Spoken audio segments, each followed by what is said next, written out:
Bonsoir à tous, bienvenue dans Tant qu'il y a de la vie, j'espère que vous allez bien. Ce soir, on va s'interroger, on va parler des femmes, du pouvoir, autour d'une question. Les femmes prennent-elles le pouvoir? Alors bien sûr, ça fait partie des interrogations actuelles. On a tous assisté à la campagne présidentielle de Ségolène Royal. Évidemment, les femmes sont également présentes à des postes importants au ministère, gouvernement actuel. Mais au-delà de ces aspects purement politiques, on s'interrogera finalement qu'est-ce que ça signifie avoir le pouvoir dans la famille, dans l'entreprise. Et puis les femmes, la place des femmes dans la société, on en est où d'une manière plus large. Voilà. On va s'interroger bien sûr avec nos invités qui vont débattre pendant 1 heure et puis notre public également avec nous aujourd'hui qui pourra s'exprimer. Vous savez tout, tant qu'il y a de la vie, jingle.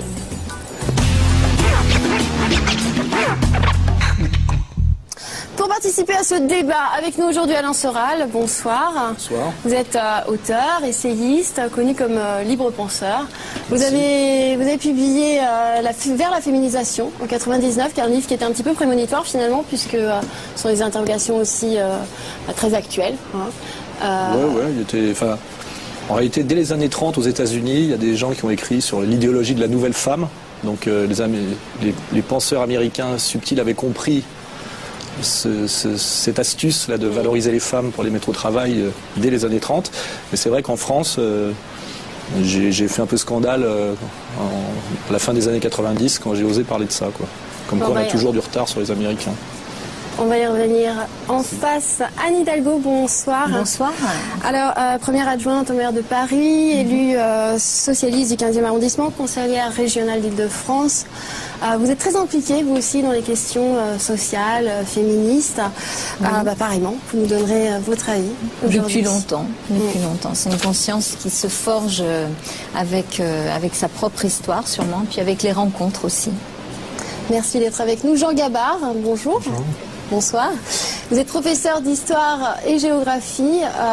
Pareillement, vous vous intéressez au rapport homme-femme, à l'éducation. Et puis vous avez publié Le féminisme et ses dérives, du mal dominant au père contesté, aux éditions de Paris, Max Chalel. Voilà, Muriel Fitoussi également, bonsoir, journaliste indépendante spécialisée dans les thématiques sociales, les problèmes de discrimination. Vous avez publié Femmes au pouvoir, Femmes de pouvoir chez Hugo et compagnie éditeur. Et puis à vos côtés, Florence Moreno, bonsoir. Historienne, militante féministe, vous avez fondé La Meute, un réseau féministe engagé contre la publicité sexiste, et puis auparavant les chaînes de garde. Voilà. Et puis un livre aussi, L'aventure des femmes au XXe et XXIe siècle chez Nathan. Merci à tous pour votre présence, également un public avec nous aujourd'hui qui pourra participer, je le répète, quand il le souhaite. Merci également à vous d'être ici. On va commencer avec un sondage exclusif CSA Madame Figaro qui posait la question aux femmes françaises, leur opinion concernant la conquête des postes à responsabilité. Alors voilà, vous voyez un tableau, 72% d'entre elles pensent que la conquête des postes à responsabilité est un processus en cours qui justifie un combat pour 26% ou bien qui évoluera naturellement à 46%.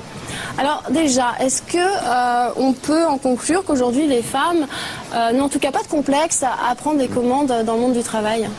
C'est quelque chose qui devient effectivement de plus en plus naturel. Là, effectivement, vous parliez de la composition de l'actuel gouvernement. Je pense que c'est assez quand même symbolique. Première femme nommée en fait au ministère des Finances. C'est une femme qui tient les cordons de la bourse en France. C'est quand même une grande première, donc avec Christine Lagarde. Mais c'est quand même un mouvement de fond auquel on assiste depuis maintenant une vingtaine d'années et qui n'est plus remis en question comme il a pu l'être. C'est quelque chose au contraire qui est encouragé. En tout cas, si elles n'ont pas le pouvoir, elles sont en route vers dans une certaine dynamique. C'est ce qui ressort a priori. Il y a une vraie marche vers l'égalité qui est loin d'être aboutie, mais c'est vrai que beaucoup de femmes sont un peu plus décomplexées à l'idée d'accéder à des postes de responsabilité. Elles considèrent que ça ne doit pas leur être interdit. Il y a aussi leur part de liberté, est-ce qu'elles ont envie de s'y engager ou pas, mais je pense que ce mouvement est positif pour tout le monde, ça ne retire rien aux hommes, ça fait un peu plus de partage entre les sexes et j'espère un peu plus d'harmonie. En tous les cas, moi je salue cette évolution, mais qui n'est pas naturelle. Hein. C'est là où voilà, sur les 46% qui pensent que ça peut être une marche. Non. On voit bien, il y a besoin d'abord des pionnières, des combattantes, des combattants, parce qu'il y a aussi des hommes, heureusement, qui accompagnent ce mouvement. Et puis il y a des étapes, il y a des grandes marches qu'on arrive à franchir, mais ça ne se fait pas naturellement. Il faut un peu forcer le destin quand même. Oh oui, c'est terrible ce mot naturel. Comme si, Alain Soral. Je pense que c'est les deux à la fois, mais c'est aussi le contraire dans la mesure où la société de consommation avait besoin que les femmes aient un pouvoir d'achat autonome pour dynamiser la consommation. Donc il fallait qu'elles deviennent salariées. Donc la société dans laquelle on est a poussé les femmes à aller vers la sphère économico-sociale, c'est-à-dire le travail salarié, pour dynamiser la société de consommation. Donc à la fois il y a eu de l'héroïsme féministe individuel et en même temps il y a une vague structurale qui veut que les femmes quittent le foyer et rentrent dans le monde du salariat pour devenir à la fois productrices et consommatrices. Et vous pensez qu'elles ne sont pas responsables, donc on les a forcées. C'est la logique, c'est une logique économique globale, c'est l'histoire du libéralisme avec ses mutations. Ça s'appelle, dans la société de consommation, il faut que les femmes consomment, donc elles aient un salaire. Voilà. Sinon, il y a la moitié des gens qui ne consomment pas. Vous êtes d'accord ? Oui, bien sûr, la société change et je trouve que c'est normal que les femmes prennent le pouvoir, vu qu'il y a quelque temps, ils n'en avaient pratiquement pas du tout. Elles ne peuvent qu'en prendre davantage et je pense que c'est une bonne chose. D'accord. Cependant, il y a ce qui est affiché, hein, les grandes paroles, les encouragements, et il y a aussi quand même sous-jacente une résistance encore profonde. Ouais. Justement, c'est intéressant de voir que dans un laps de temps très court, on a eu cette nomination de Christine Lagarde au ministère des Finances et le dérapage de Devedjian sur... le mot malheureux qu'il a eu sur Madame Comparelli. L'insulte sexiste. L'insulte sexiste. Tout à fait. Oui, on va y revenir, hein, mais effectivement, d'ailleurs, si on se pose la question aujourd'hui, c'est que c'est pas aussi légitime que ça, peut-être. On va regarder un deuxième sondage, mars 2007. Je dis bien mars 2007, c'est important, c'est donc avant les élections. Quand on pose la question aujourd'hui, l'égalité entre les hommes et les femmes vous paraît-elle plutôt bien ou plutôt mal respectée dans les médias et dans les familles? On est au-dessus des 50%, donc a priori, ce serait plutôt bien respecté dans ces deux milieux. En revanche, dans le monde de l'entreprise, celui de la politique, on tombe à 25 et 27%. Alors, en matière d'égalité... Je suis étonnée qu'un quart des Français considèrent qu'il y a une égalité et dans le monde politique et dans les entreprises. Alors, je me demande vraiment où ils prennent leurs informations. Dans le monde des entreprises, on sait bien que dans les entreprises privées, les hommes gagnent 15% de plus que les femmes à diplôme égaux et compétences égales. Donc, où est l'égalité? On voit bien quand il y a une promotion, on connaît bien maintenant le plafond de verre, on connaît moins bien le plancher collant, qui est une donnée très importante. Les femmes sont 80% des bas salaires, des travailleurs pauvres. Alors, qui a vu de l'égalité dans le monde de l'entreprise? Et quant à la politique, il n'y a qu'à voir les immenses progrès que la France, qui s'est ridiculisée dans le monde entier en votant une loi sur la parité que les hommes politiques n'avaient pas l'intention d'appliquer, et maintenant passé à la Chambre des députés de 12 à 18%. Mais quel progrès, 18%? On est seulement les 18e de l'Europe. Vraiment, c'est quelle assemblée et où est l'égalité dans la politique? Depuis les dernières élections, parce que là c'est un sondage de mars 2007, vous pensez qu'on a franchi un cap? Non. De 12% à 18%. De 12 à 18% si on appelle pour l'Assemblée nationale, ce qui est quand même pas franchement... Là, il y en a pour 350 ans à peu près. C'est une situation Le d'exclusion. problème, c'est peut-être de savoir s'il faut vraiment qu'il y ait égalité. Parce qu'on parle ici d'égalité entre les hommes et les femmes. L'égalité entre les hommes et les femmes, il n'y en a pas, et j'espère qu'il n'y en aura jamais. Par contre, j'espère qu'effectivement, il y aura un jour égalité en droit, et je crois qu'on n'en est pas si loin que ça, quand même, de l'égalité en droit. L'égalité en droit, donc, on l'a. Oui, l'égalité, maintenant, presque tout le travail législatif est accompli. À partir du moment où on a l'égalité en droit, faut-il qu'il y ait égalité? C'est de faire appliquer les lois, tout à fait de faire respecter les lois. Alors, tout à fait d'accord que l'on fasse respecter les lois, mais à ce moment-là, il me semble que c'est pas l'affaire du féminisme, c'est l'affaire tout simplement de la démocratie. C'est-à-dire s'il y a des gens, hommes ou femmes, qui ne respectent pas la loi, il faut sanctionner effectivement ceux qui ne respectent pas la loi. Je suis assez d'accord avec le fait que c'est une affaire qui concerne la démocratie. Si on se bat pour qu'il y ait égalité ou parité, notamment dans le monde politique, c'est pas parce qu'il y aurait une revendication des femmes qui considéreraient qu'elles doivent remplacer les hommes parce qu'elles sont femmes différentes et donc meilleures. non, c'est qu'il y a un problème de justice. Il y a une inégalité absolument inacceptable pour la démocratie de considérer qu'il y aurait des citadelles interdites, et la citadelle, par exemple, de l'Assemblée nationale. Et c'est une affaire où les féministes sont pionnières, et c'est normal, puisque c'est quand même un combat que l'on porte parce qu'on a aussi des raisons de le porter en tant que femme, mais bien sûr que c'est un combat qui doit rejoindre l'ensemble de la société. Moi, je suis d'accord, ça doit être l'affaire de tous. L'avocat du diable, une fois de plus, en remarquant quand même que avant on parlait d'égalité sociale. On voit qu'aujourd'hui le rapport capital-travail est beaucoup plus favorable en pourcentage au capital qu'au travail, et ça n'a fait que dériver depuis 20 ans. Et parler d'égalité sexuelle, c'est cesser de parler d'égalité sociale, parce que mettre une femme ministre des Finances, ça cache quelque chose. C'est quel type de gestion elle fait. C'est-à-dire, est-ce qu'elle fait une gestion de gauche ou de droite, justement, par rapport à ces critères assez sérieux politiques qui étaient favoriser le travail ou favoriser le capital. Et ça fait des années qu'on nous vend l'égalité sexuelle, parce qu'en réalité, on est dans une période d'inégalité sociale accrue.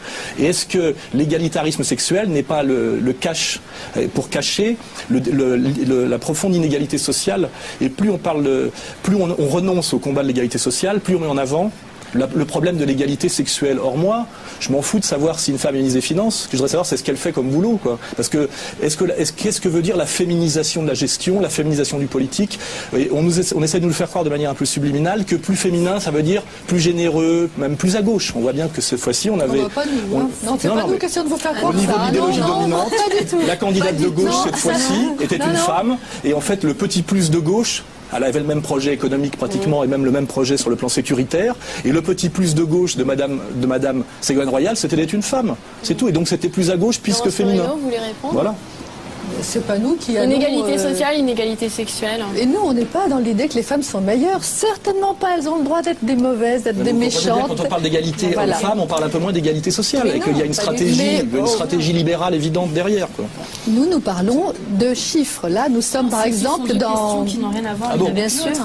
Nous sommes dans, par exemple, la parité des salaires. Ça, voilà un objectif ambitieux que le président nous promet de réaliser en 2 ans, alors que la première loi a été votée en 1972 et qu'on n'arrive pas à obtenir l'égalité des salaires. Voilà une chose concrète que toutes les personnes qui nous regardent peuvent comprendre en voyant leur fiche de paye, en voyant qu'on est embauché au même poste avec le même diplôme, et que 5 ans après, les hommes gagnent plus que les femmes, et qu'en moyenne, toutes catégories confondues, les hommes gagnent 25% de plus que les femmes. C'est quand même la prime aux couilles, c'est vraiment exagéré. Chez les salariés, parce que chez les professions libérales, ça n'a aucun sens. Chez les salariés, et pas chez les fonctionnaires. Non, un médecin généraliste, homme ou femme, touche la même chose. Sur ce que vous avez dit tout à l'heure, moi, je vois pas au nom de quoi on opposerait un combat pour l'égalité entre les sexes et un combat pour l'égalité sociale.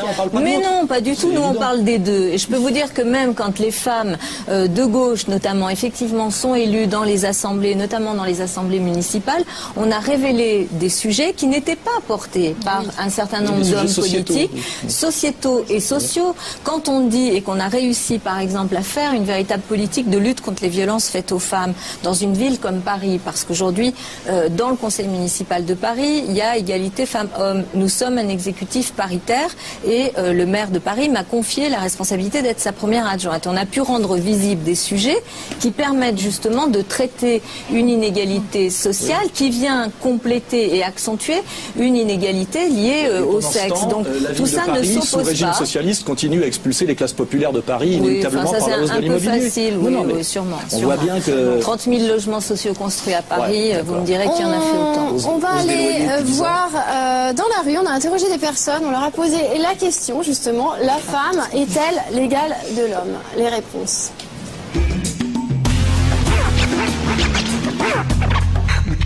Historiquement, le pays ou la société a toujours été plutôt gouvernée par des hommes. Et donc ils ont modelé leur organisation en fonction de ce qu'ils avaient envie de faire. Ça dépend de quel domaine, hein.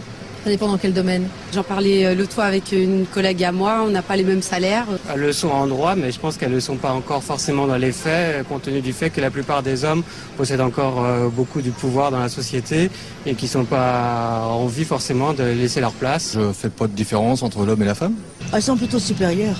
Je pense qu'au niveau de travail, les femmes ne sont pas encore peut-être au même niveau de salaire que les hommes toujours.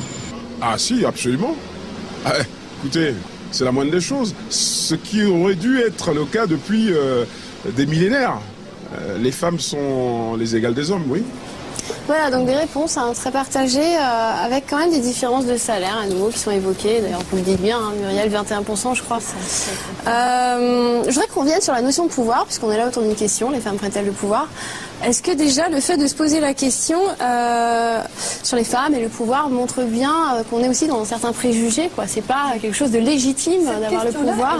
En tant qu'historienne, je vous dirais qu'on la pose depuis 5 siècles, 10 siècles. Apparemment, c'est le problème des hommes qui ont tant de pouvoir de nous interpeller sur le prétendu vol que nous voudrions faire du pouvoir. Mais c'est pas de ce pouvoir-là que nous, en tout cas, je parle pour moi, disons, nous ne voulons pas de ce pouvoir-là tel qu'il se présente. Nous voulons changer la recette du gâteau et ensuite, évidemment, le partager à égalité. Ce n'est que justice. Mais c'est très important aussi d'entendre la voix des femmes. Comme le disait très justement Madame Hidalgo, des problèmes nouveaux apparaissent. La violence conjugale, la violence dans une ville comme Paris, qui tout d'un coup apparaît comme un débat, voilà une chose importante. On pourrait aussi parler de la contraception, de l'avortement, de l'éducation à la sexualité, qui auparavant étaient tenues pour des questions mineures, qui sont des questions fondamentales de société. Voilà ce qu'apporte un pouvoir où plus de femmes sont représentées. C'est le plus incontestable en fait de l'arrivée des femmes en politique, justement, cette prise en compte des questions de société et de questions qu'on jugeait autrefois, qu'on qualifiait de questions de bonnes femmes, entre guillemets.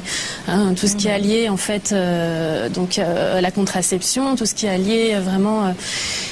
Effectivement, quoi, je suis assez d'accord. Est-ce que vous pensez qu'il y a un pouvoir typiquement féminin ? Non, enfin, moi, là-dessus, je pense qu'il faut faire attention à pas tomber dans ce piège-là.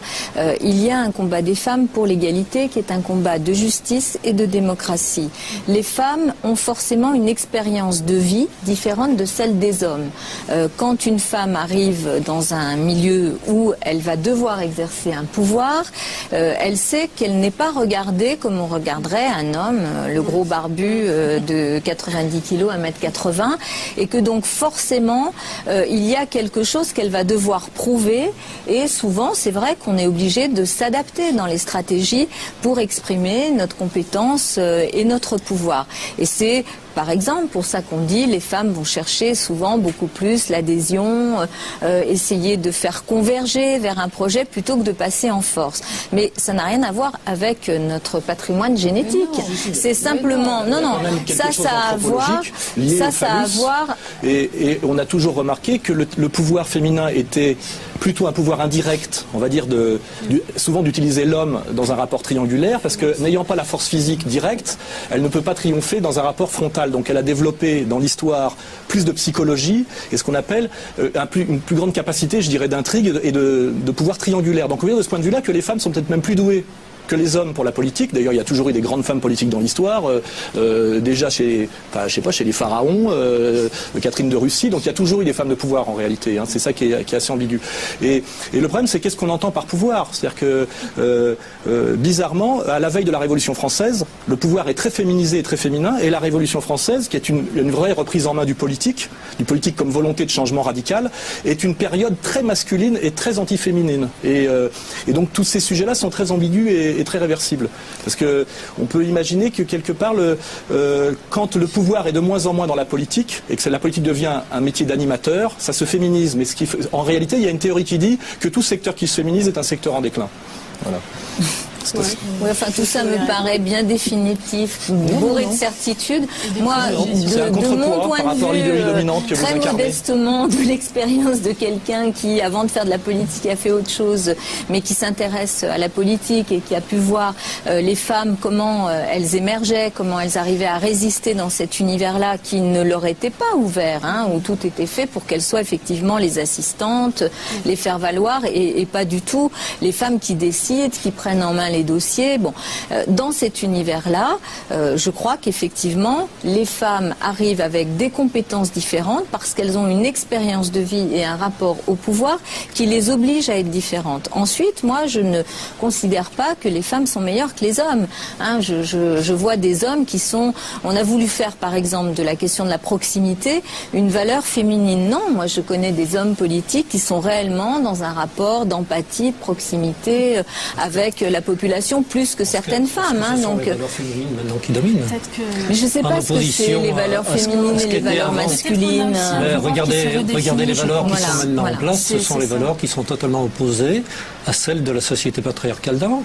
Avant, celles qui étaient mises en valeur, c'était la force, c'était la distance, c'était la rigueur. Maintenant, vous avez totalement le contraire. C'est la sensibilité, la proximité, c'est la spontanéité. Oui, mais il y a plein d'hommes qui sont dans ces valeurs-là. Mais je suis tout à fait d'accord. Quand je parle d'idéologie féministe, c'est une idéologie qui est partagée par les hommes et par les femmes et qui devient dominante maintenant, alors qu'avant, c'était une idéologie machiste qui était en place. Mais quel dommage pour les hommes d'appeler la douceur et l'écoute des valeurs féminines. Quel dommage. Mais je ne dis pas que c'est totalement négatif. Ça peut être très bien, mais il ne faut pas dire non plus que ces valeurs féminines sont tout le temps positives. À certains moments, il faut être dans la sensibilité. À certains moments, il faut être dans la fermeté. À certains moments, il faut être dans la proximité. À d'autres moments, il faut savoir garder de la distance. Ce ne sont pas des valeurs féminines. D'ailleurs, vous en faites preuve vous-même. Ce sont des valeurs humaines. Non, mais ce sont des valeurs humaines. Mais pendant des siècles, elles ont été mises en valeur par les hommes. Donc, on les a classées comme masculines.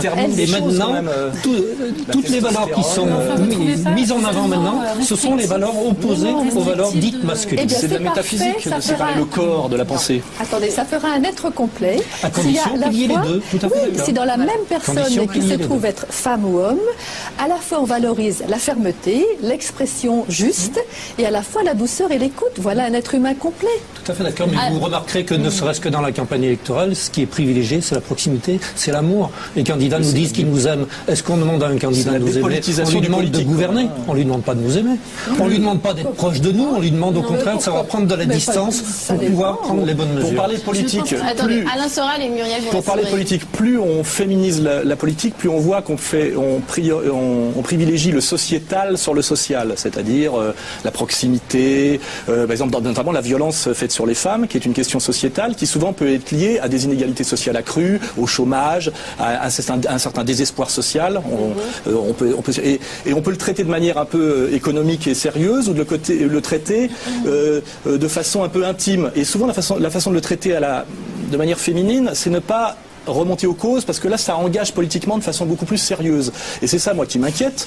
Je dis que souvent la féminisation du politique correspond à la dépolitisation du politique, et on voit bien qu'il y a une différence entre sociétal et social. Et on voit bien que la campagne électorale a été très sociétale, on a très peu parlé de choses sérieuses comme la politique étrangère, comme les rapports de production, et finalement il y en a un qui a gagné sur l'autre sur des petites nuances. Et on n'a pas parlé avant on parlait de choses beaucoup plus sérieuses en politique. Et la féminisation... C'est un discours ambiant qu'on entend énormément. C'est vrai. Moi, j'aurais une critique à émettre quand même par rapport à ce que dit Alain Soral. C'est quand même très restrictif de réduire le pouvoir à cette notion de phallus et de conquête. Le rapport de production, beaucoup. C'est-à-dire, ce qui m'étonne, c'est que vous parlez peu d'économie. Écoutez, lisez un peu ou écoutez ce que nous disons, nous les femmes politiques. Moi, ça m'arrive de parler beaucoup d'économie. Vous savez, avant d'être responsable politique, j'étais inspectrice du travail. Donc, c'était pas des questions sociétales, c'était des questions bien dures, bien dans ce qu'on pourrait appeler le hard des relations de travail et du monde de la production. Donc, c'est un peu caricatural ce que vous dites. C'est vrai que l'arrivée des femmes a permis de faire arriver des sujets qui n'étaient pas considérés comme politiques, qui relevaient soi-disant de la sphère privée, et ils sont devenus des sujets. Mais pour autant, non, pas du tout. Mais pour autant,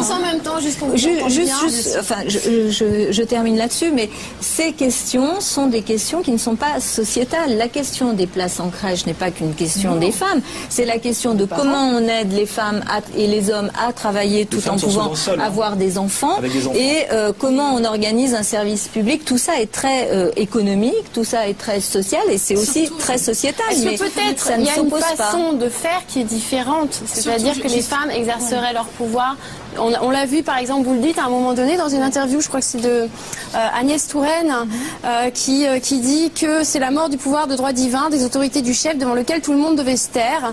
Elle constate un changement de nature, notamment au niveau des hiérarchies dans l'entreprise. C'est en plus totalement faux. En tout cas, c'est ce qu'elle dit. Et donc, ce changement de hiérarchie, est-ce qu'il est lié justement à cette féminisation du monde de l'entreprise? Pour terminer, juste sur ce qui vient d'être dit, les femmes, en fait, qui sont donc dans des ministère de la Santé, justement, on s'occupe de tout ce qui appelle, en fait, leur vertu maternelle, ça c'est quelque chose qu'elles subissent plus qu'elles ne le choisissent. Les femmes politiques longtemps justement été cantonnées dans ces rôles-là et faudrait pas confondre les conséquences ça vient de la maternité et du maternage. Ça vient quand même d'une différence corporelle. Oui, mais nombre de femmes politiques ne demandent pas mieux que de s'occuper de choses plus sérieuses entre guillemets. Est-ce que c'est si vrai? Parce que quand on parle de parité statistique, pour qu'il y ait 50% de femmes députées, je suis même pas sûr qu'il y ait l'offre. C'est-à-dire qu'à un moment donné... Si, je vous assure. Je vous assure que ça se bouscule. Non, c'est pas vrai. C'est faux. Il y avait 577 candidates dans mon parti face à 577 candidats de droite. Et il y en avait plein d'autres avec plein de qualités qui pourraient occuper ces responsabilités. Et puis la parité, c'est très dégueulasse parce que vous en parlez jamais dans l'autre sens. Dans l'éducation nationale ou dans la justice, la parité, ça c'est de remettre des hommes. Je vous donne un exemple. C'est des domaines totalement dominés par l'éducation nationale, pour prendre cet exemple-là, était tenue par des hommes au départ. Si on prend l'histoire. Je vous donne un exemple. On devrait engager des hommes normalement prioritairement au nom de la parité. On ne le fait pas. Le pouvoir, il est ailleurs. Juste un exemple. Dans le domaine de la petite enfance, où à Paris nous avons 95% de femmes, nous sommes en train de faire la mixité des emplois, c'est-à-dire de faire rentrer des hommes. C'est très bien. Non, c'est pas de l'idéologie. Mais tout est idéologie. Ça ne me gêne pas, mais enfin. Comme si c'est les hommes qui devaient s'occuper des petits-enfants. Vous voulez dire que c'était pas dans le milieu d'éducation. Et pourquoi pas le sein aussi, leur donner le sein. Et puis pourquoi pas la parité des grossesses. Les assistantes maternelles en crèche ne donnent pas le sein, je vous rassure. Il y a les biberons, le lait maternel. Il me semble que le pouvoir... On ne peut pas le voir de la même façon pour les hommes et pour les femmes. Les hommes et les femmes ne conçoivent pas le pouvoir de la même façon. Je reciterai ce que disait Edith Cresson, ce que disait aussi Françoise Giroud, que le pouvoir attire beaucoup plus les hommes que les femmes. Les femmes sont beaucoup moins attirées par le pouvoir pur que les hommes, parce que le pouvoir donne un pouvoir de séduction aux hommes, et Françoise Giroud disait que ça enlève aux femmes. Et donc il y a une motivation qui est beaucoup moins grande pour les femmes pour la conquête du pouvoir pur. Elles cherchent à avoir le pouvoir pour autre chose, c'est-à-dire pour faire quelque chose. Il y a une autre... je ne sais pas si c'est toujours d'actualité d'ailleurs, c'est que les hommes se servent du pouvoir. Non, les hommes, oui, se servent du pouvoir et les femmes servent le pouvoir. Oui, ça, c'est encore d'actualité ou pas? Non, mais ça peut être d'actualité, mais justement, ça explique un petit peu cette différence aussi au niveau de la parité. Et je crois que c'est une illusion de chercher la parité au niveau politique. Qu'on aille chercher plus d'équilibre, tant mieux, parce qu'il en faut de l'équilibre. Mais qu'on cherche à tout prix la parité, c'est une illusion. Et je trouve qu'on sort de la démocratie quand on veut aller vers cette égalité, qui n'est pas l'égalité démocratique. L'égalité démocratique, c'est l'égalité en droit, c'est pas l'égalité pour pouvoir. L'égalitarisme, quand vous êtes dans un pays qui est quand même une grande puissance mondiale et au Parlement, vous n'avez que 18% de femmes, tout ça après une loi sur la parité que nous avons votée avec des débats, avec une candidate pour la première fois à la présidentielle qui était en situation de l'emporter, ça pose quand même un problème de nature démocratique. Ça dépend de la définition de la démocratie. Pour moi, la démocratie, elle suppose de l'équilibre. Et pourquoi pas aussi une parité? Des partis politiques préfèrent payer des amendes. Bien sûr, et je l'ai dénoncé, y compris dans mon C'est ça qui est scandaleux, c'est pas le fait qu'il y ait plus d'hommes que de femmes. Parce que dans d'autres métiers, il y a plus de femmes que d'hommes. Je voulais faire une remarque féministe. Voilà, c'est pour ça que je suis parfois un peu féministe. Sur la légende que les femmes seraient plus douces dans leur exercice du pouvoir. Alors là, je suis totalement féministe. La tyrannie féminine est totalement. Enfin là, les femmes sont capables d'être tyrans exactement comme les hommes, et l'histoire le démontre absolument. Margaret Thatcher et souvent même Catherine de Russie, Margaret Thatcher, quand les femmes ont le pouvoir, elles ont une capacité de travail, d'endurance et quelquefois une. C'est pas une histoire de sexe finalement tout ça. Non, mais parfois, je veux dire, l'absence du phallus crée justement l'hystérie de la compensation du phallus, qui fait que la femme de pouvoir est souvent incroyablement plus autoritaire et dure que l'homme de pouvoir. Et les gens qui vivent en entreprise le constatent souvent. C'est-à-dire qu'une femme patron, ça peut être très dur. Voilà. Et là-dessus, je suis totalement féministe. C'est-à-dire que la tyrannie féminine existe, il n'y a pas de problème. Je ne sais pas ce que vous avez avec votre phallus, mais alors... Vous n'en avez pas et j'en ai un. C'est déjà je crois que vous faites une erreur, monsieur. Il me semble que vous parlez de ce que vous avez entre les jambes. Ça s'appelle une verge. Le phallus, c'est le symbole du pouvoir. C'est un symbole. Je regrette. Vous voulez bien vérifier. J'ai écrit un livre sur la sexualité. C'est une organicité qui génère des tas de choses. Ça n'a rien à voir avec... Un rapport au monde différent. Monsieur, ça n'a rien à voir avec ce que nous avons entre les jambes. Notre quantité de testostérone. Si je boxe avec vous, je vais vous battre. Je n'ai pas l'intention de boxer. Nous sommes des êtres civilisés, nous échangeons avec des gens. Je suis moins civilisé que vous à cause de ça. Et quand j'ai la parole, j'ai le phallus. C'est ça que ça veut dire, le phallus. Ben si. Acceptez-le. Je vais reprendre la parole. Moi, pour cette émission, notre équipe a interrogé des personnes dans la rue. On leur a posé la question, l'avenir appartient-il aux femmes? Les réponses.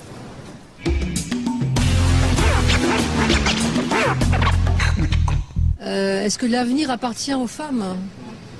Je dirais que de toute façon, de tout temps, les femmes ont eu leur place, même si c'était caché. L'avenir appartient à l'équilibre et à la mixité pour moi. Non, mais il faut essayer que l'avenir leur apporte. Elle nous appartient par la force des choses. Sans nous, vous n'êtes rien, c'est bien évident. Mais sans vous, on n'est pas grand-chose non plus. C'est compliqué comme question quand même. Je crois qu'il nous appartient à tous, mais pas forcément plus à nous qu'à vous. Voilà. Je pense que dans beaucoup de pays, les femmes tiennent l'avenir déjà entre leurs mains et que si elles n'étaient plus là, les hommes seraient vraiment mal. Voilà, l'avenir appartient-il aux femmes? Les réponses. On a besoin les uns des autres. Bien sûr. Qu'est-ce que c'est que cette séparation? Avant d'être des hommes ou des femmes, nous sommes des êtres humains. Nous sommes des êtres humains blancs, en bonne santé, par exemple. Il y a beaucoup d'autres critères que nous pourrions prendre pour être ici aujourd'hui. Vous nous avez choisis parce que nous sommes des hommes et des femmes aujourd'hui. Mais avant tout, nous parlons la même langue, nous essayons de nous comprendre et nous essayons de faire avancer le débat. Si le débat porte sur le pouvoir, qu'est-ce que le pouvoir? Est-ce que c'est pas d'abord le pouvoir de décider de sa propre vie et donc de dire « je ». Comment peut-on dire « je » Comment apprendre qui on est et ce qu'on veut? C'est toute une éducation qui consiste... Il n'y a pas le « je » au départ, il y a le couple. Parce que si les hommes et les femmes sont séparés de façon métaphysique dès le départ, il n'y a pas d'humanité. Pour que l'humanité existe, il faut que l'homme et la femme procréer déjà, c'est-à-dire qu'ils sont obligés de se rencontrer à un moment donné. Et en fait, au départ, il y a le couple, il y a le nous. Le je est encore une espèce d'abstraction qui remonte à Descartes, l'ego transcendantal. Il n'y a pas de je au départ, il y a nous. Effectivement, il y a l'humanité. L'humanité qui est une totalité où le féminin et le masculin sont évidemment complémentaires, déjà sur le plan strictement biologico-organique. C'est-à-dire que si on nous sépare, nous mourrons. C'est-à-dire que le jour où les hommes et les femmes, parce qu'on a un vrai danger aujourd'hui, c'est la difficulté de la rencontre des hommes et des femmes à cause notamment d'une idéologie féministe qui a été assez dure, assez castratrice. Les femmes se plaignent qu'il n'y a plus d'hommes. Et si les hommes et les femmes ne se rencontrent plus, comme on ne sait pas encore faire les enfants totalement en dehors de cette rencontre, même s'il y a des féministes dures qui l'exigent, on peut imaginer même que de la disparition de l'humanité par le fait que les hommes et les femmes refusent à un moment donné totalement de coucher ensemble et n'y arrivent plus à cause d'un appareillage symbolique de mort, enfin je veux dire antifonctionnel, qui fait qu'ils ne peuvent plus se rencontrer. Et moi je constate chez les jeunes aujourd'hui, enfin les jeunes plus jeunes que moi, une peur de la femme réelle, une fatigue de la drague parce que c'est trop dur, des problèmes d'érection, et tout ça existe. C'est-à-dire qu'aujourd'hui, dans une période où les femmes font peur aux hommes. Ça a toujours existé. On revient à la question de pouvoir. En fait, dans la question de pouvoir, on a parlé beaucoup de pouvoir économique et politique. On ne parle pas du pouvoir dans la société et on ne parle pas surtout de la toute-puissance. Il faudrait faire les distinctions entre les deux. Il me semble que si les femmes ont gagné en pouvoir, c'est évident parce qu'elles n'en avaient pas après. Il est aussi évident qu'il n'est pas encore partagé de façon équitable, tout à fait d'accord. Mais il me semble qu'il y a quelque chose qui a énormément changé, c'est que les hommes ont perdu le pouvoir de contrôle sur la féminité. Et que ce perte de pouvoir de contrôle sur la féminité fait qu'actuellement, c'est la féminité qui l'emporte. Et que, à partir du moment où cette féminité, c'est-à-dire, c'est plutôt, les femmes n'ont pas le pouvoir, mais par contre, elles sont dans la toute-puissance, et une toute-puissance qui fait peur, et qui fait peur notamment aux hommes. Et qui est normal, puisque dans une société, justement, comme vous disiez tout à l'heure, l'avenir, est-ce que c'est pour l'homme ou pour la femme? Je dirais que c'est ni pour l'un ni pour l'autre. L'avenir, il est chez l'humain. C'est-à-dire chez un homme et chez une femme qui contrôlent leur pulsion, qui contrôlent leur nature, qui la gèrent pour aller vers quelque chose d'humain. Et actuellement, après avoir connu une période où c'était la masculinité qui l'emportait, maintenant on va dans le sens inverse où c'est la féminité qui l'emporte. Et il me semble que dans les deux cas... Et pas par la volonté des femmes, hein. Pas par la volonté des femmes. La féminité l'emporte aujourd'hui. Non, mais par la volonté d'une idéologie féministe. Le pouvoir a la volonté de mettre des femmes à l'animation et à l'exécution de gestion pour des raisons qui sont finalement assez perverses et qui n'ont pas grand-chose à voir avec le bonheur des femmes. Manipulation antidémocratique. Qui est le patron de votre chaîne? C'est un homme ou une femme? C'est un homme. Vous faites l'animation, mais le patron, ça reste un homme. Le jour où les détenteurs où les grands détenteurs du capital financier mondial seront des femmes, dans l'immense majorité, on pourra se poser la question. Pour l'instant, tout ça est de la rigolade, car le pouvoir, c'est celui qu'on prend, pas celui qu'on vous donne. Or, je prétends, moi, que beaucoup de pouvoir a été donné aux femmes récemment, notamment à l'exécution de gestion et à l'animation, parce que ça arrange globalement le monde libéral. Laurence Parisot, MEDEF, elle n'a pas le pouvoir? C'est pas elle qui a le pouvoir. Elle représente Un groupe de gens que vous n'avez jamais vus, qui sont les vrais patrons du MEDEF, qui sont des hommes de 75 ans dont vous n'avez jamais entendu parler, que moi je connais. Voilà. Oui, c'est une animatrice, c'est une attachée de presse. Il y a sans doute des éléments qui peuvent nous aider à réfléchir à partir de ce qui est dit, mais c'est quand même une vision assez mécanique du monde qui nous est. Mais non, enfin bon, faites le contrepoids si vous voulez. Moi, ce que je vois, c'est quand même une évolution qui me paraît aller vers quelque chose de beaucoup plus équilibré. On sort effectivement d'une autorité, d'un rôle de l'homme, du père, qui avait tous les pouvoirs, y compris dans la famille, vers quelque chose qui s'équilibre, qui est plus harmonieux. Et effectivement, l'avenir de l'humanité, ce sont les hommes et les femmes qui l'ont en main. Le pouvoir de la mère, par exemple, le pouvoir de la Attendez, mère, on va y revenir. Le pouvoir de l'épouse. Ce n'est pas un sexe sur un autre qui doit prendre le dessus. Moi, je ne suis pas du tout dans cette idée selon laquelle, alors défendue peut-être par des féministes outre-Atlantique, mais en France, elles n'ont pas montré exactement les mêmes évolutions, les féministes, qui laisseraient à penser que les femmes sont différentes et supérieures aux hommes, et c'est au nom de ça qu'il faudrait conduire les luttes féministes. Non, nous, les féministes françaises, nous sommes dans une autre logique, qui est celle de la recherche de l'égalité, non pas de la suprématie du pouvoir féminin sur le masculin. Moi, je suis toujours très méfiante et je ne me laisse jamais aller, même si ça serait la facilité en tant que femme politique, d'entrer dans ce discours très facile et très populaire, mais qui frise aussi le populisme, des vertus, des valeurs féminines, des vertus de la mère. Je suis aussi une mère de famille de 3 enfants, mais je mets ça de côté dans mon engagement politique. Bien sûr que le fait d'être mère, comme vous sans doute d'être père, ça vous apporte une expérience qui vous est utile, y compris dans vos engagements professionnels, mais ce n'est pas ça qui fonde mon engagement politique. C'est pas le fait d'être une femme mère de 3 enfants. Ce qui fonde mon engagement politique, c'est que j'ai une conception de la société sur les questions économiques, sur les questions sociales, sur les questions sociétales, qui fait que j'ai envie de m'investir pour faire changer les choses.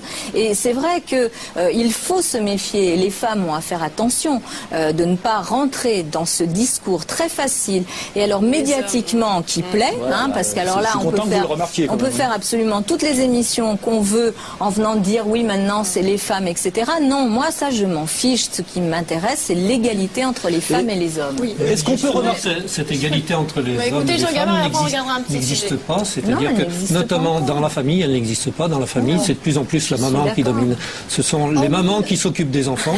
Les pères ont complètement disparu. Et je dirais qu'à partir du moment où les pères ont disparu, je dirais qu'il n'y a pas de mère non plus. C'est-à-dire la fonction de père et de mère ne sont plus respectées parce que justement, on cherche beaucoup trop l'égalité, c'est-à-dire l'identité entre les hommes et les femmes.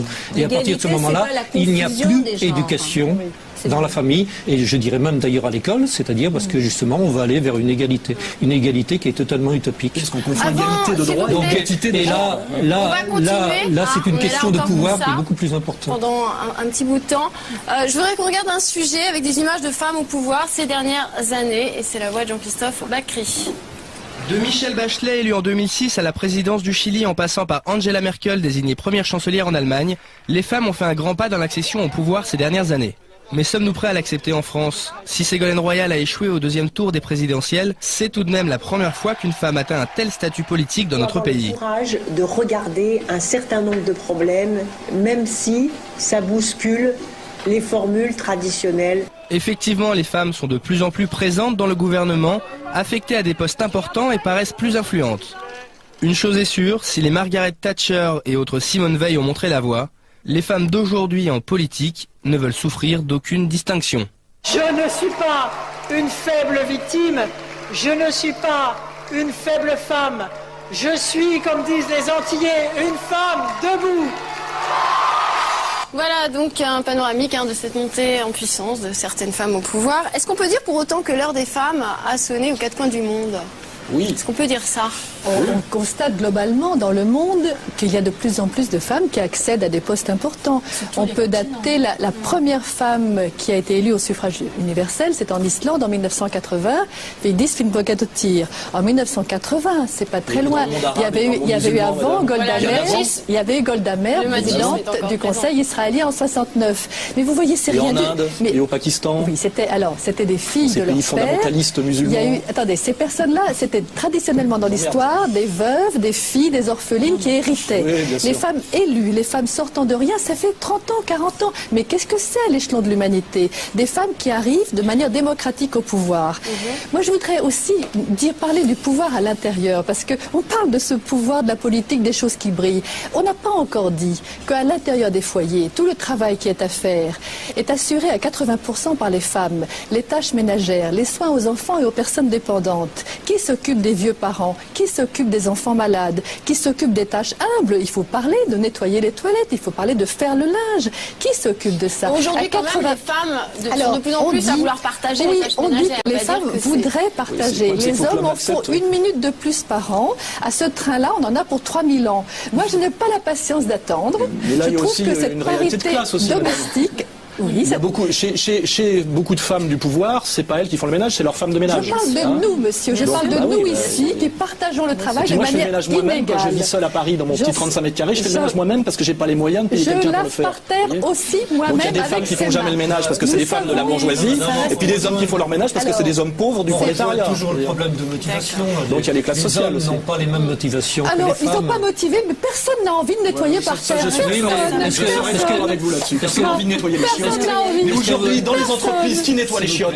Des hommes tamouls, pas des femmes. Et je suis bien sûr. Dans les entreprises de nettoyage, il y a des hommes du tiers-monde. Systématiquement, il y a une racialisation des rapports de classe. On voit beaucoup d'hommes de couleur noire faire le sale boulot. Et les sales boulots, dans le couple, c'est les femmes qui les font. Et ce n'est pas normal. Le sale boulot devrait être partagé comme le boulot noble de la politique. C'est que dans les choses sérieuses, souvent, c'est pas les problèmes politiques sérieux sont rarement sexuels. Quand on a des revendications sociales, c'est jamais des hommes et des femmes qui s'opposent, c'est des catégories socio-professionnelles. Vous faites défiler le personnel hospitalier, par exemple, c'est soit les chirurgiens, hommes-femmes confondus, parce que c'est une catégorie, ou les brancardiers et les infirmières, parce que c'est le même niveau social. En réalité, on n'a jamais vu des hommes et des femmes s'opposer politiquement sérieusement dans la rue. C'est toujours des catégories sociales qui sont comment dirais-je, sexuellement indifférenciées.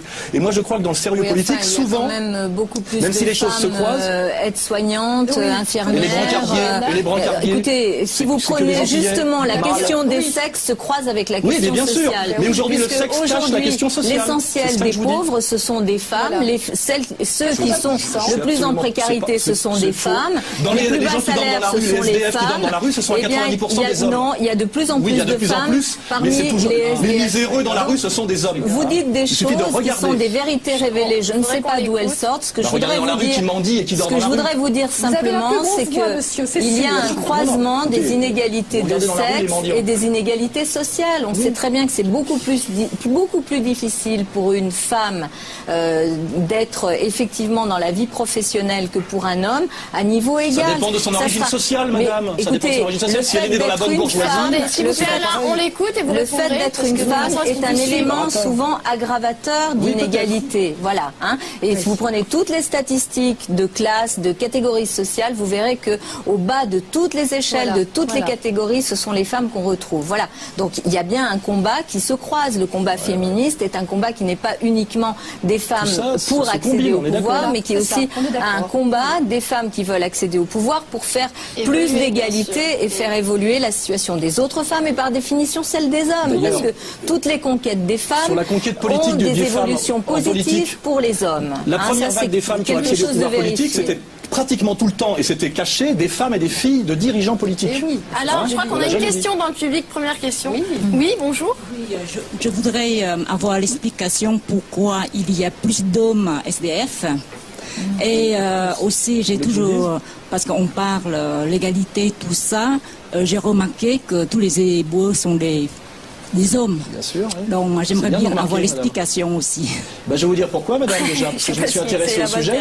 C'est qu'une femme isolée, une jeune fille isolée, souvent se fait faire un enfant, et parce qu'elle a un enfant, elle a l'aide à la femme isolée, une allocation logement, alors que l'homme du prolétariat dont toute la structure économique et sociale a été détruite par les mutations libérales des années 80, lui se retrouve directement contraint à la mendicité. Ce qui veut dire que quelque part, la condition de mère pour une femme pauvre dans la société française est un avantage si on veut en user ou en abuser, parce que quand vous êtes mère célibataire, pauvre, vous pouvez gagner jusqu'à 6 000 francs par mois, je compte en francs. Pour un homme, ce n'est pas possible. Donc il y a aussi des endroits où il peut être avantageux d'être une femme. Juste Delphine, je suis désolée. Là-dessus, les femmes, elles prennent plus les enfants en charge que les hommes. Non, les faits. Les faits On va sont écouter Anne Hidalgo qui va vous répondre. Et après, Sur ce phénomène, il y a autant de femmes pauvres que d'hommes pauvres.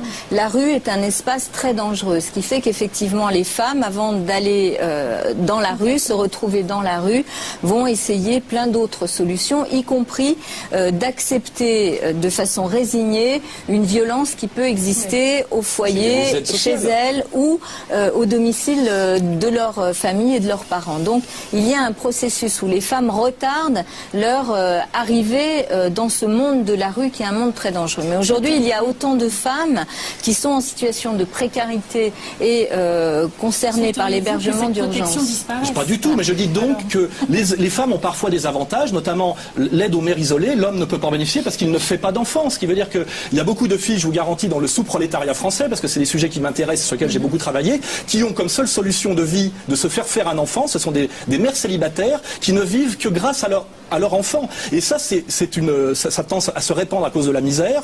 Et l'aide à la femme isolée lui donne un logement, une allocation dont elle peut vivre. Or, comme l'homme ne fait pas d'enfant, et lui, il est directement jeté dans la misère intégrale. Donc je dis pas qu'il faudrait l'enlever, je dis qu'il peut être parfois avantageux.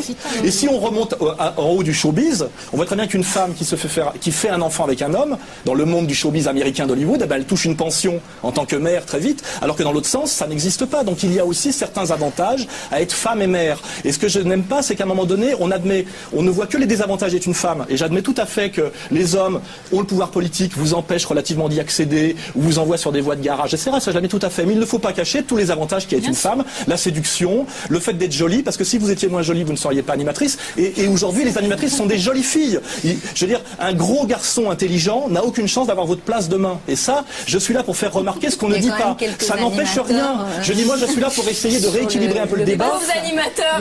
Oui, bien sûr, bien sûr. Il y a une inégalité faite aux hommes intelligents, gros et moches, dans votre secteur d'activité. Et moi, je suis là pour faire un peu l'avocat du diable, parce que je n'aime pas, à un moment donné, que cette espèce d'idéologie féminine devienne une espèce d'idéologie dominante, comme un espèce de bulldozer, où à un moment donné, on écrase un peu le problème. Il est très dur d'être un homme pauvre et originaire du tiers-monde en France. Et sur notamment la relation au désir et aux femmes. Quand vous êtes un garçon d'origine maghrébine et sous-prolétaire de banlieue, vous avez un accès au désir et à la femme qui est nul. Alors que sa cousine ou sa sœur, qui est une jolie beurette, elle rentre dans les boîtes de nuit, alors que le garçon n'y rentre pas. Bien sûr.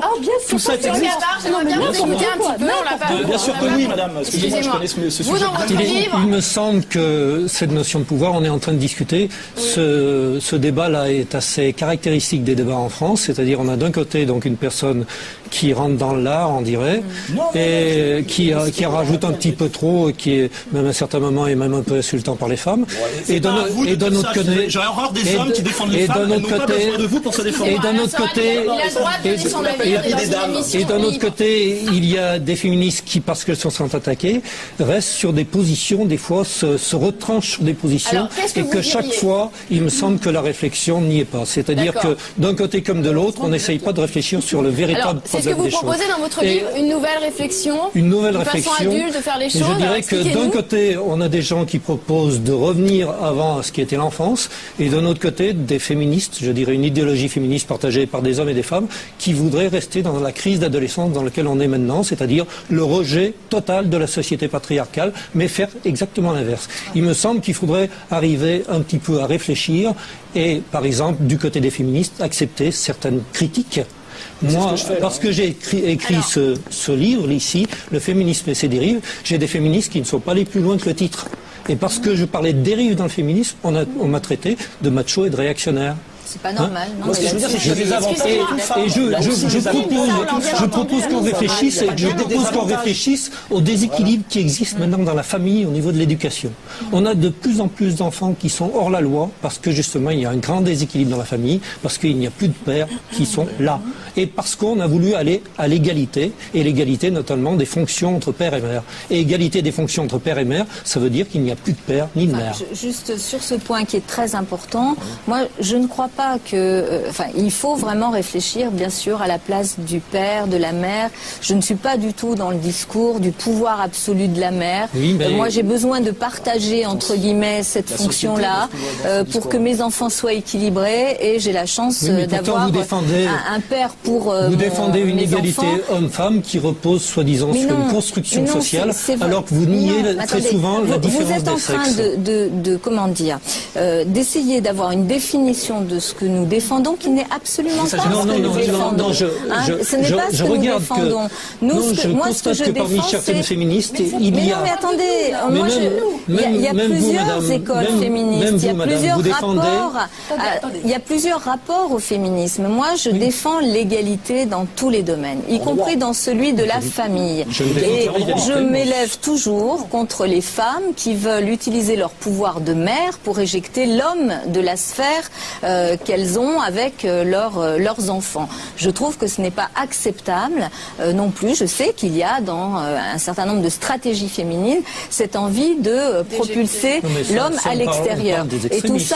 Et tout ça, ça a des effets extrêmement négatifs. Je pense qu'il faut que dans la famille, comme dans l'entreprise, comme dans la vie politique, il y ait de l'égalité, du partage, et qu'on vit mieux à accepter la différence de l'autre sexe, mais aussi, je dirais, sa complémentarité avec ce que nous pouvons apporter. Et moi, mon féminisme à moi, il se base là-dessus, sur cette recherche d'égalité et pas de suprématie. Vous ne m'entendrez jamais dire que je considère que les femmes sont supérieures aux hommes et que c'est ça qui serait le combat fondamental des féministes que nous sommes. Non. Quand vous défendez l'égalité... Vous pensez qu'il y a des exagérations, en gros Je pense qu'il y a des exagérations, mais je pense qu'il y a aussi des erreurs au niveau de la théorie. C'est-à-dire, quand vous pensez que les différences sont dues uniquement à la construction sociale, je dis non. Excusez-moi, Jean Gabard, on va écouter Florence Moreno sur la question. Je suis historienne et dans l'histoire du féminisme, on entend toujours dire mais elles exagèrent, les excès, les dérives, c'est votre mot. Je demande qu'on m'en cite. Moi, je peux dire une chose, c'est que le féminisme... Attendez, laissez-moi, je connais cette histoire très bien. Le féminisme n'a jamais tué personne. Le machisme tue tous les jours. Le féminisme, c'est une demande... Margaret Thatcher ordonne la guerre des Malouines, elle fait tuer des milliers de gens. Est-ce qu'elle est féministe? Enfin, je rêve. C'est une femme de pouvoir. Elles sont féministes, ça vous arrange. Les féministes, elle n'a jamais revendiqué. Elle n'a jamais été femme ministre. Les féministes, c'est une demande de justice et d'égalité dans le couple comme dans la société. Le féminisme est un humanisme et si vous voyez des dérives et des excès, vous avez d'autres informations que moi en tant qu'historienne. 2 siècles de féminisme, il n'y a pas eu de mort de notre fête. Le problème de l'identité du père et de la mère comme une idéologie, c'est que la sociologie de la délinquance qui a été faite aux États-Unis des années 60 et qu'on prend dans la gueule aujourd'hui voit que quand on prétend que la mère peut jouer le rôle du père face à un jeune garçon, on a, dans les familles monoparentales, avec une maman sans papa, une délinquance exponentielle. Et ça, c'est de la sociologie quantitative. On est obligé de le constater. Les Américains l'ont constaté dès les années 60 et nous, on le constate aujourd'hui avec ce qui se passe en banlieue. Donc on dit la maman ne peut pas faire le papa. C'est-à-dire que la violence dans les banlieues, c'est la faute des femmes. Non, c'est l'absence du père. Pourquoi vous dites ça? C'est quand même ce que vous êtes Non, je viens pas dire ça, vous faites semblant de ne pas comprendre. Ça m'inquiète si vous ne comprenez pas, parce que là, c'est un problème intellectuel. Je dis que le fait qu'il n'y a pas de papa dans des tas de familles de pauvres, avec un garçon, pas seulement sa maman, crée beaucoup plus de délinquance que quand il y a un père. Et ça, c'est bon, je crois qu'on est tous d'accord. Le rôle du père. Excusez-moi, on arrive en fin d'émission, je vais être obligée de vous couper. C'est marrant si j'arrive pas à dire. Excusez-moi. Les femmes ont le féminisme en général, l'idéologie féministe, a contribué à supprimer la maman n'est pas le papa. On a bien compris qu'il fallait des hommes, des femmes, un père, une mère. Il est hors de question de remettre ça sur le débat du jour. Je voudrais qu'on arrive quand même en conclusion, parce qu'il nous reste très peu de temps pour finir. J'ai demandé à 2 personnes de bien vouloir conclure sur la question du jour qui était les femmes prennent-elles le pouvoir? On va demander à Anne Hidalgo. Commencez. Conclusion. Est-ce qu'elles prennent le pouvoir? Elles conquièrent un champ de liberté et d'égalité qui passe aussi par la conquête du pouvoir. Elles ne le prennent pas et on ne leur donne pas. C'est un long processus historique d'évolution de notre société qui, je crois, et de notre humanité, qui ne peut qu'être profitable à tous. Donc voilà, cette conquête, je pense et j'espère que beaucoup d'hommes et de femmes l'accompagneront sans caricaturer. Je me suis toujours revendiquée revendiqué comme féministe dès que j'ai eu une conscience politique, c'est-à-dire il y a quand même très longtemps. Et le féminisme, c'est effectivement un humanisme, c'est la meilleure définition qu'on pourrait lui donner. On va demander à Jean Gabard de bien vouloir conclure. Les femmes prennent-elles le pouvoir? Les femmes prennent le pouvoir, elles prennent des pouvoirs, ça c'est sûr. Et je crois que surtout ce qui dérive, à mon avis, c'est qu'elles sont de plus en plus dans la toute-puissance. Et que ça, justement, devenir adulte, c'est assumer justement de sortir de la toute-puissance. Et qu'on confond très souvent, je le dis, liberté avec la toute-puissance et l'égalité. L'égalité en droit, on le confond avec l'égalité totale. Très bien. Je vous remercie d'avoir participé à cette émission. C'est un petit mot. Oui, alors un mot spontané du public. La femme pourra prendre le pouvoir naturellement, sans revendication, parce qu'on en est capable. Naturellement. Naturellement, on n'a pas besoin de revendiquer le pouvoir. On doit le gagner naturellement comme les hommes. Très bien, merci pour cette note positive. Et moi, je dirais que je leur laisse le pouvoir parce que c'est fatigant d'exercer le pouvoir. Ça fait des milliers d'années qu'on exerce le pouvoir. Nous, les hommes, vous êtes des staccanovistes, vous les femmes. Allez-y, prenez le boulot. Et moi, je suis homme au foyer et j'adore ça. Merci. Très bien, merci Alain Soral. Je vous propose, avant de nous quitter, quelques ouvrages pour continuer sur le sujet. Femmes au pouvoir, femmes de pouvoir de Muriel Fitoussi, qui est avec nous aujourd'hui chez Hugo Doc. Je voulais préciser que Anne Hidalgo a eu la gentillesse de participer. Voilà. On retrouve les propos d'Anne Hidalgo. Vers la féminisation de Alain Soral, Bibliothèque Blanche. Également, le féminisme et ses dérives, du mal dominant au père contesté, c'est Jean Gabard, les éditions de Paris Max Chayel. Et l'aventure des femmes au XXe et XXIe siècle chez Nathan, Florence Moreno. Merci encore d'avoir participé à cette émission. Vous le savez, si vous voulez participer la semaine prochaine, c'est très simple. Eh bien, regardez ce qui vous attend en images. Mercredi 18 juillet.